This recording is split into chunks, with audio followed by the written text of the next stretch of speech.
Barbarella issue number 10. Fear not, my friends, because this is not the end of this book. It is simply a little hiatus we're going to be taking, which is almost even, it is better. Why would I say it's almost as good? It's better. It's coming back. October, it's coming back. Burying the lead. This book ain't over. Ends on a bit of a cliffhanger, but the evil Barbarella story kind of wraps up. I will say, the variant covers for this issue in particular gotten a little more risque than some of the previous ones. You know, that's kind of fun. But it's very good. Again, this book, I think more than any other Barbarella story recently, really captures that magic that I wanted this character to have and I wanted this book to feel like. Did this issue feel a little bit like a rushed ending? I kind of felt that. There was some moments where I'm like, okay, we're really burying the lead here, but I can get behind it. It was fine. It was fine. We know where we ended last issue. Evil Barbarella just came down and destroyed everybody. Our characters are drowning. Talon's about to be destroyed. And it looks like he's destroyed, okay? Evil Barbarella crushes him in her hands. You know, the device that he's trapped inside. He's gone. Everything's bad. Barbarella's being carried away by evil doctor robot things. The rest of our crew with Vox is being buried alive by some moving tar. Everything's going poorly. But as we see Barbarella being carried away, the robots are chanting a little bit Seven Dwarfsy, which again makes sense to me. Very close to that time period, is a very big inspiration. I shouldn't say big inspiration. It just makes sense to me, you know? I like that. Just kind of like, yeah, there'd be some weird stuff going on here. There's like 7 of them. There's Doc and the 6 robots. So there's some inspiration. But as she's being carried away, we see these robots just get blown up and emerging from the ashes of certain death, like with at least 8 of the 10 issues of this run, is Talon. He's back. He's like, I transferred the thing. I did the thing. I'm back. We don't have to worry about it. I'm here to win. Let's go save our friends. And Talon's just like, okay, I'll take the lead, Barbarella. You figure it out. You see Barbarella kind of like trips into something, but it doesn't really go anywhere. It's kind of weird. You think she's falling on something that she doesn't really fall. It's an interesting ploy. Okay. I don't know. It's kind of interesting, I guess. But we think everyone's dead. Big thing about this issue is that we think everyone's dead. So Vox and everybody, they're just kind of like stuck in like a tube. They drowned, but presumably, maybe they don't. Who's to say? They kind of like crash through the ceiling. And then the water falls out. Town thinks he rescued them, but he didn't. They are dead, essentially. And when they wash out inside of like the rock somewhere, they find that man, Jackstar, who was the one who Barbarella thought was Pygar and is manipulated to look like this thing. And he's dying. He's getting beaten up. He was attacked by the lady. And he gives some much needed backstory to the lady.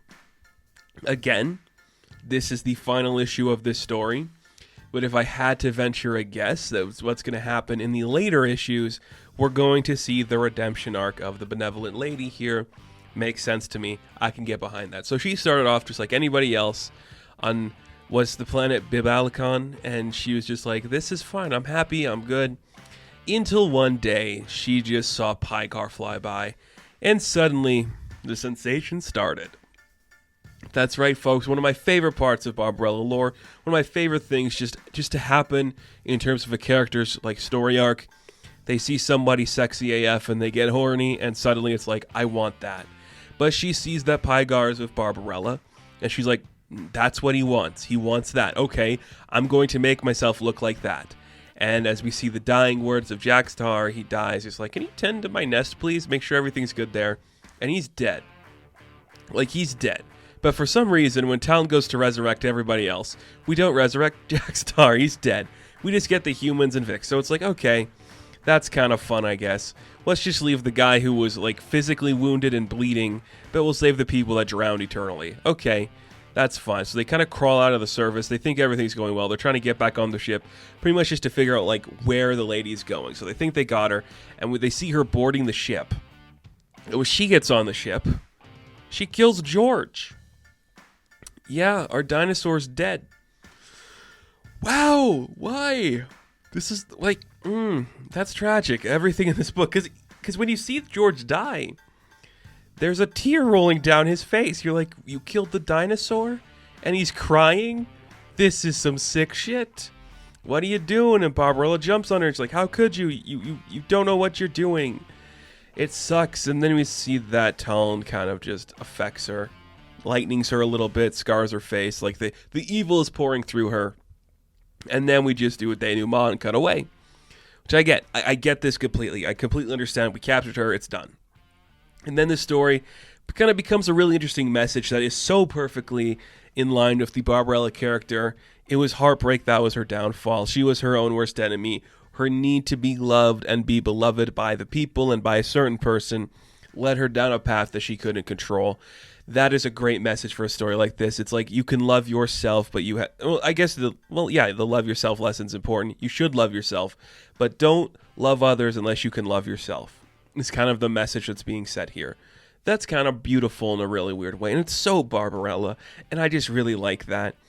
And she's not dead. She's just a scarred version of Barbarella now, which leads me to think they're going to do like the Superman and Tal Rowe thing, where it's going to come back and help them later to fight the actual evil. Because that's right. It's not the end.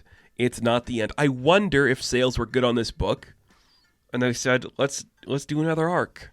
Because you could have wrapped this up. I feel like these last three pages, is it 3 pages? Yeah, 3 or 4 pages. You could have told a different story in them and wrap up the arc. It's like, hey, the adventure's over.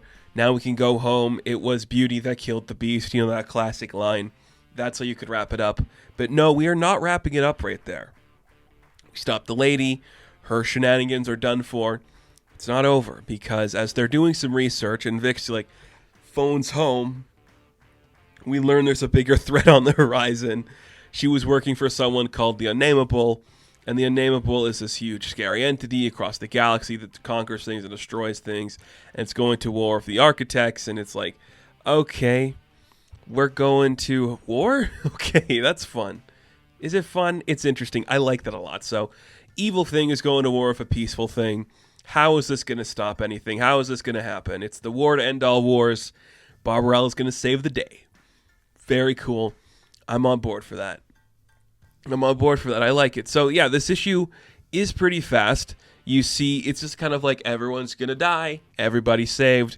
We stop her pretty easily. Here's the next thing coming. And I would be a little more disappointed if this was the finale. If this was just like, we're done. We're moving on. Here's a Barbarella book for you to read. Get on with it.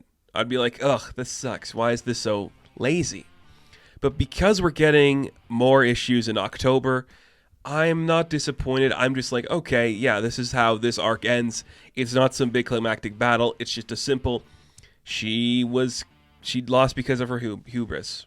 Yeah, I buy that. I get that a lot. She saw the ugliness in herself and suddenly she was something she couldn't love. Yeah, I buy that. I buy it a lot. Is it because she killed George? Maybe, but probably not. I would love it if she just saw like she killed George and he's crying. She's like, oh, this is what I've become. I used to be just a humble person. Now I'm a monster. But no, that's fine. Very cool. More reference to Pygar. Not saying where Pygar is, but maybe he'll come back or maybe he's dead. I can't remember where we left off with Pygar. But Talon's here. Wouldn't it be cool if Talon and Pygar met and you're like, hey, what is this? Why are you me? I like it though. It's great fun. And like I say every issue, if you are looking for a place to get on board with Barbarella, this is the arc to do it. This is the story to do it. There is definitely going to be a trade coming out. I'm going to say in September before the release of this next wave. So I'm like, yeah, this is going to be fun. It's great. Wait for the trade because this book is worth it. Like, genuinely, wholeheartedly, a Barbarella book is some of the best writing and best art on comic book shelves. And like that in itself is a feat I didn't think was possible. But here we are. We're living in the golden age of everything. Barbarella is just an example of how good we can have it. Who would have thought that was going to happen? Certainly not me. Definitely not me. So Barbarella, issue number 10. I'm going to give a 7 out of 10. Now, thank you guys for watching this review. Be sure to like and subscribe to the channel. As always, you can check me out on Instagram, TikTok, and Twitter. And as always, I will catch you in the next one. Have fun. Stay safe. Good luck.